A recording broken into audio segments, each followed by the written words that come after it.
Well, one of the great things about my job is I get to work with all kinds of public officials, and then the person I'm about to introduce is one of the finest. Last week we launched this campaign in Seattle, and we actually gave Attorney General Bob Ferguson the Fraud Fighter of the Year award for 2016. And sure, if you can applaud, yep. And by way of introduction, I'm not going to give it to him again, but I just want to mention the reasons for doing this. We don't give these out lightly, but I have worked with many attorney generals over the years, and they've all been great public servants. It's been an honor to work with all of them. But what I've seen Attorney General Ferguson do in the last 4 years has been nothing short of phenomenal. He has doubled the size of the consumer protection staff in the AG's office. These are the lawyers and investigators who protect us from the kinds of things we're talking about here today. I found out last week that not only has that staff doubled, but taxpayers aren't paying for it. The recoveries from cases they filed pay for the expansion of this army of people who are out there doing enforcement. So that is a very good use of resources. In terms of education, there's sort of, in the AG's world, in our world, there's like enforcement, education, and legislation. That's how you address these problems we're talking about today. So that's the enforcement piece. The education piece, he's been on every tour we've done for 4 years. Bob's even come to our Fraud Fighter call center that calls vulnerable adults and gotten on the phone and actually talked to them. Hello, I'm calling from I am the Attorney General, if you can believe that. And more recently, we helped support this legislation, but this session of the legislature, his office sponsored House Bill 1143, which is a vulnerable adults, a bill that fights exploitation of vulnerable adults, makes it easier for people to prosecute those kinds of crimes. So for all these reasons, we gave him that award, but we are really looking forward to the rest of this campaign. We're going to tour the state the rest of the year. Please welcome our Attorney General, Bob Ferguson.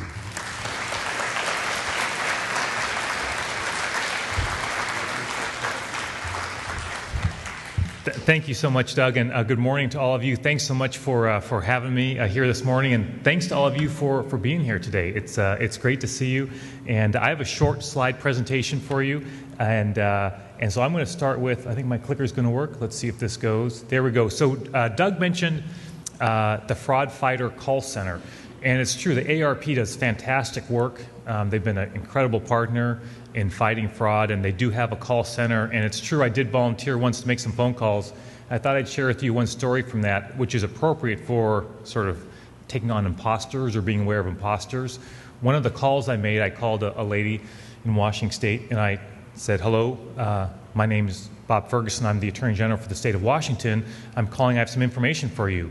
And there was a pause, and she said, I don't think this is Bob Ferguson. And I said, well, no, ma'am, it is. I'm the Attorney General. I'm Bob Ferguson. She said, I don't think the Attorney General would be calling me up in my home. And there was nothing I could do to persuade her that I was who I said I was. There was nothing I could do.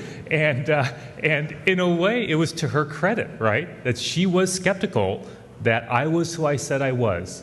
She was skeptical, and she actually had the right approach. It would be unusual for the Attorney General to call you at your home, right? And she did not even let me get to asking any questions or provide information. She just said, I don't believe you're Bob Ferguson. And that skepticism is helpful. And I keep hoping, Doug, one of these days I'll be at one of these events and a lady's going to raise her hand and say, that was me. I want her to know it really was. But I haven't found her. I haven't found her yet. This is a picture from long ago. That's me with my mother, Betty Ferguson. So every slide presentation, people are stuck with either a picture of my 9-year-old twins or my mom. It's one or the other. You guys get my mom. So that was a long time ago, and she's a retired public school teacher. I'm one of 7 kids, 6 boys, 1 sister, 1 long-suffering sister, I should say. And so my mom had a busy life, right? Raising 7 kids, and then she taught special education in our public schools. And not too long ago, it was not long after I got elected Attorney General, that I went to go visit her. My father's passed away now, so she lives alone. And the kids go check on her, as you might imagine, just visit. So I went by for a visit. And so my mom at the time was probably 85, I guess. She's about to turn 89. And she's as sharp as she ever was. And she's new on computers, right? Relatively new. She obviously did not grow up with computers. Even part of her professional life, computers weren't around. But she wants to be in touch with her grandkids and her kids, and so she's learning how to use a computer, right? Particularly 4 or 5 years ago. And so I went in to visit her, and she said, well, Bobby, I'm glad you're here. I've got an email from a friend that I want you to look at. And so she was on the computer, and I went to the computer, and it was an email from a friend of hers that said, Dear Betty, and the email was something along the lines of a friend of hers was traveling abroad, had lost her passport. Some people are nodding, I'm seeing some nodding, had lost her passport. I forget the details, but you know where this is going, right? I've lost a passport. I need to fly home. Can you send me $1,000 or something like that? And my mom said, I don't think this is really from my friend Susan. I don't think she's traveling. I said, Mom, I think this is a scam. Someone's hacked into your friend's email account and is sending out these emails. And I remember that got her attention. And so she literally just picked up the phone and called her friend Susan. Of course, her friend Susan lived a mile away, had not gone anywhere. But someone had hacked into her computer and sent these out. Now, do I think my mom was going to send this lady $1,000? I don't think so. Mainly because she knows Susan and did not think Susan was traveling, right? I mean, she just knew her friend well enough that they know each other. But, she wasn't sure. And the fact is, not every 85-year-old lady in the state of Washington has a son who's the Attorney General stopping by to check on him, right? That's not the way it works. A lot of folks live on their own, don't have a support system, right? So one message I do want to say, and it's probably already been said to you, is that take the information you have here today and share it with someone you know. Please do. And even if it's nothing more than saying you went to an event like this, be skeptical of emails, phone calls, that type of thing. Just communicate that to your friends will make a huge, huge difference. Now, the partnership, I just want to emphasize, that's a picture of me and Doug. We do travel the state together, and that information that you take from today with the AARP and other experts you're going to hear from and share with others is so important. We really value the partnership in the AG's office. It's a huge, I can't tell you how much we appreciate the wonderful work the AARP does. By the way, a couple years ago, I did become a member. Doug presented me like a huge card with it. So my wife has also joined, so we are active with AARP on many levels. So I want to give you just a couple statistics. So in the AG's office, we have 13 offices all around the state. We have an office here in the Tri-Cities, for example. And in 2016, as you can see, we received over 40,000 consumer complaints. A massive amount of complaints just to my office. That's not the federal government, that's not local, that's just to my office. 40,000 complaints, half of consumer fraud victims that we see over the age of 50. Now, I'm going to talk about just 2 recent imposter scams that we see. One that's a real challenge to go after the bad actors, and one in which we had a positive outcome. So first, IRS scams. Now, you may have heard about this, where scammers impersonate IRS agents, and they call you at your home and they demand payment for taxes owed. And it's a scam. The thing is, these scammers will often have personal information of yours. They may have got that through a data breach somewhere, and they take that information and they can contact you. And we had, in my family, for example, I mentioned I'm from a very large family, and one of my family members, the family's active with the Catholic Church, and so the Catholic Church had a data breach in the diocese in Western Washington, and so personal information from some family members was out there, and a relative of mine, the IRS, the IRS in quotes, right, said, "Hey, you need to pay more money," and they had deeply personal information about them, right? Now, we're fortunate that I'm in the family and they knew to be skeptical, but I could see how someone could fall for it. If someone has that level of information about you, you think, well, that really must be the IRS. Who else would have that information? They got it from a data breach. That's how they got that information. So they'll act like they're calling from the IRS. They may follow up with multiple phone calls and emails, but the IRS, in reality, the real IRS, will not ask for a payment via wire transfer, any of these things. They do not involve law enforcement with their work. If you receive a phone call, just hang up and report it to our office. That's important. If you get it, report it. And one thing I just often say is, if you get a phone call which you think is from your bank or from the IRS or any of those institutions, but you're at all skeptical about it, you can always just hang up and then call the bank back up. Hi, this is Bob Ferguson. I just got a phone call from someone saying they're with your bank. I'm not sure if it's legitimate. Are you really trying to call me about my account? Well, then you're going to find out.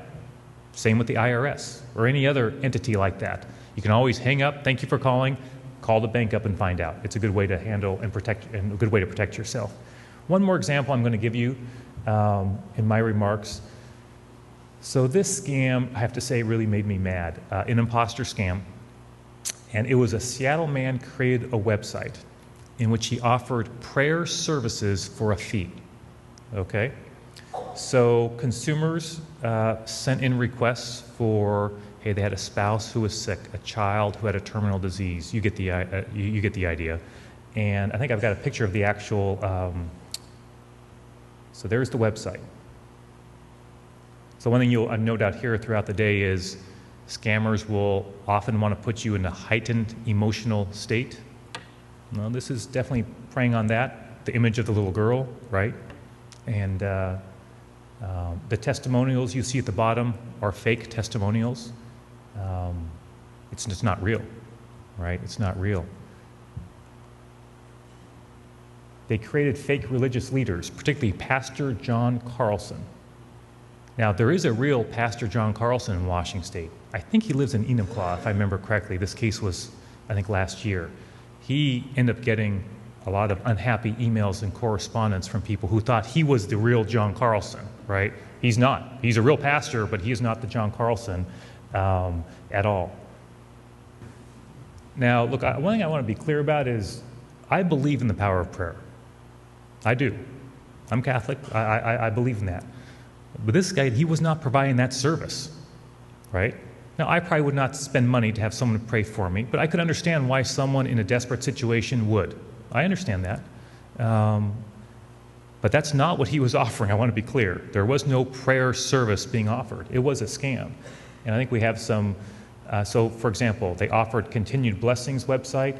It confused consumers into recurring payments. So you think you're making a one-time payment, and you see this all the time in all kinds of scams, but you're really signing up for a monthly payment of that $35 over and over, and it was virtually impossible for people to get out of that recurring payment.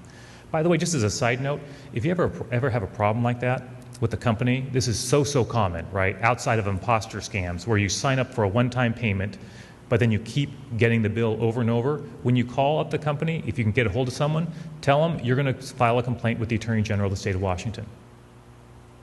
Tell them you saw me speak, and it is amazing how often they will fix your problem. If you say you're going to file a complaint with the Attorney General, they do not want you filing a complaint with our office. They don't. That can lead to a lawsuit, right? So just, seriously, if you run into a problem, try that. I know the Attorney General. I saw him speak. I'm going to write to him right now, and try it. It works all the time. This guy on this scam ended up collecting more than $7 million. $7 million bucks, right? It was a scam. It was a scam. So encourage you to report it. In that case, by the way, we filed a lawsuit, and I'm happy to report a successful lawsuit. All individuals who had paid into that were given the opportunity to get their money back. They were all given the opportunity to get their money back. And that guy had to pay back a lot of money as a result. Now, I don't know if I quite want to say it's unusual, but often for scams, it is very difficult to find the bad actor, right? This was a guy we could find, but often on different scams, whether it's the IRS or others, folks are often calling from overseas, right? It can make it very difficult to track them, but often we do find them. So to report them to us, whether you fall for it or not, to report it to us makes a huge difference. Because my consumer protection team can track those, and we can use our resources. As Doug mentioned, we've more than doubled the size of our consumer protection division. They can go after those actors. Just a final thought, Doug did mention the growth of our consumer protection division. So these are folks who do work on behalf of the people exactly along these lines. And so when I started as Attorney General in 2013, we had, I think it was 8 attorneys doing this work and a support staff, investigators and others to support that work. We now have 25 attorneys doing that work, and I think we're hiring 2 more, and we've hired, of course, all the additional support staff to support that. It's a huge increase, and as Doug said, not $1 of taxpayer dollars has gone to that. So literally, we bring lawsuits against bad actors. It could be a Wall Street bank, you name it. We get recoveries. We send a lot of money back to the state. We're a moneymaker for the state. The state makes millions of dollars. We sent a check not too long ago for $18 million on one case we had, just sent it to the state of Washington. But I do keep some money back and reinvest back in the Consumer Protection Office. That's how we're able to grow it. So it's those bad actors are essentially paying for that growth. It leads to more cases, more investigations like this one, right? The Christian Prayer Center. We had the resources to file a lawsuit and get relief for consumers all around the state. So our team is here. We want to help you. And the key thing is to communicate to my team if you see a problem, but also I really encourage you, reach out to someone you know and just tell them about the conference you're at and tell them to be careful and let them know about my office and that we're here for them if they ever have any trouble. So I want to say thanks so much to all of you for being here. It's great to see you all, and I hope you have a great day. Thanks so much.